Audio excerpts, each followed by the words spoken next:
కొని ఇచ్చేసి నువ్వు ఈ దగ్గర 25 ఉన్నదా 5 నీ దగ్గర అటు పెట్టేసుకుని 20 పట్టుకొచ్చి ఇచ్చేసి లేకపోతే 23 ఇక్కడ పట్టుకొచ్చేసి 2 కోట్లు ఖర్చులకు చూసుకో నీ వెనకాల తిరిగేవాళ్ళు ఇట్లాగా ప్రతి క్యాండిడేట్ కి కూడా డబ్బులు అట్ట తీసేసుకున్నారు. డిస్ట్రిబ్యూషన్ పీకే టీం పర్ఫెక్ట్ గా చేసింది, ఇంటింటికి డిస్ట్రిబ్యూషన్ అది వర్కౌట్ అయింది.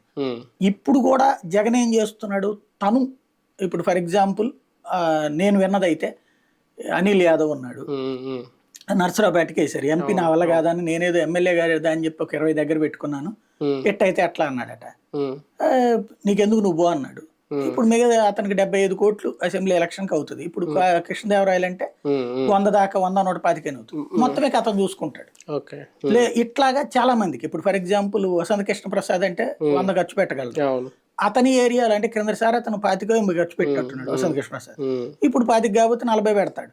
అతని ప్లేస్ లో ఇచ్చినటువంటి తిరుమల యాదవ్ ఎవరు ఉన్నారు కదా, అతను ఏం ఖర్చు పెట్టగలుగుతాడు, అతని ఏరియాకి ఒక 20 కోట్ల రూపాయలు జగన్ ఖర్చు పెట్టుకుంటాడు.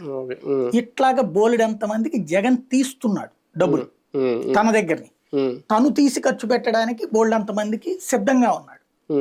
చంద్రబాబు ఆ తీసి ఖర్చు పెట్టి నేను గెలిపించుకుంటానన్నటువంటిది కుల సమీకరణాలు. బీసీ ఎస్సీ ఎస్టీ అంటే ఎస్సీ ఎస్టీ అంటే వాళ్ళ సీట్లు వాళ్ళకి ఇచ్చారు అనుకోండి, బీసీలకి హైయెస్ట్ గా తన డబ్బులతో ఖర్చు పెట్టి తీసుకుని వస్తే అతని ఉద్దేశం ఏంటంటే ఒకటి ఆ సామాజిక వర్గ ఎదుగుదల, రెండవది అట్లా ఖర్చు పెట్టి గెలిపించుకుంటే కంప్లీట్ లాయల్గా ఉంటారు కదా.